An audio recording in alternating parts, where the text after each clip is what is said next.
Australia, largely free of COVID-19, in no hurry to reopen borders, PM. Here's a summary of the article.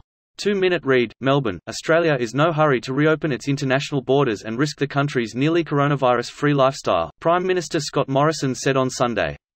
Australia closed its borders to all non-citizens and non-residents in March 2020 and has been permitting only limited international arrivals in recent months, mainly its citizens returning from abroad. The border closure, together with snap lockdowns, swift contact tracking and high community compliance with health measures, have made Australia one of the world's most successful countries in curbing the pandemic, limiting coronavirus cases to under 29,500 infections and 910 deaths. Australia is in no hurry to open those borders, I assure you, Morrison said at a televised briefing. For months now, except for some short snap lockdowns, Australians have been able to dine out, gather nearly freely and stop wearing face masks in most places. They exchanged their international forays for local trips, with government figures showing big annual increases in intrastate travel in the first months of 2021. From Monday, Australians and neighbouring New Zealanders will be able to travel between both countries without the need to apply for an exemption or spend time in mandatory quarantine. Morrison flagged on Sunday that vaccinated Australians could be able to travel overseas for essential purposes and return via home quarantine in the second half of the year, but that possibility is only in planning stages.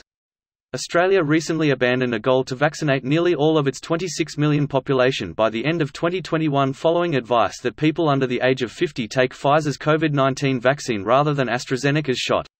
This post received a score of 3,600, with an upvote ratio of 97%. Here are the top comments in response to this article. Over in Western Australia, we basically haven't been affected by COVID for the last year and a half. We had a 1-week lockdown and a 2-week mandatory mask rule, and that was it the whole time.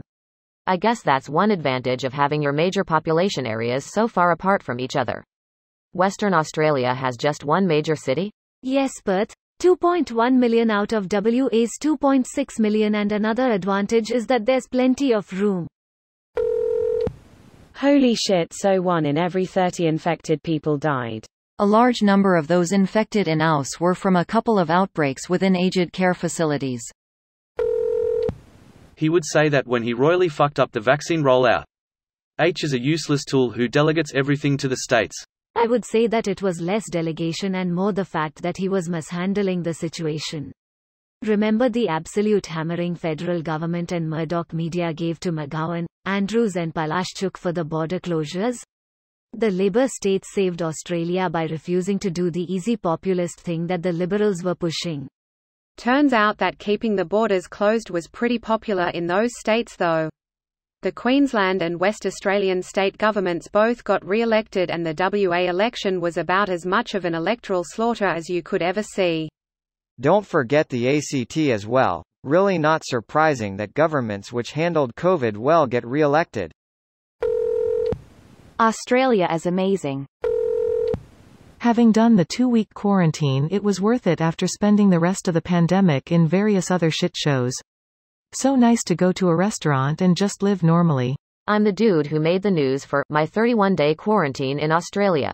Quarantine is 100% worth it. I've spent time in America and Australia during COVID. The 31 days were worth it to be able to go to dinner with friends. I remember reading that in the news. How are you and your partner health-wise now? Totes fine. No lingering issues. We're both young and healthy though. Why would they reopen their borders when they are not completely vaccinated to other countries that are not vaccinated? I mean, it would be ludicrously stupid to do so. If we are not vaccinated, we can't let vaccinated people in because they can still carry. The plan is presumably more vaccinate the vulnerable and anyone else up for it than open border.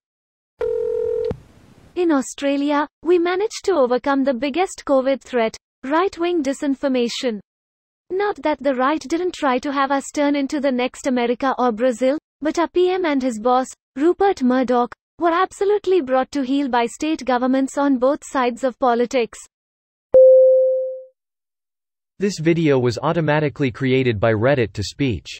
The article and comments in this video were selected from Reddit according to their upvotes, and any paraphrasing was performed by smmry.com, without any human intervention.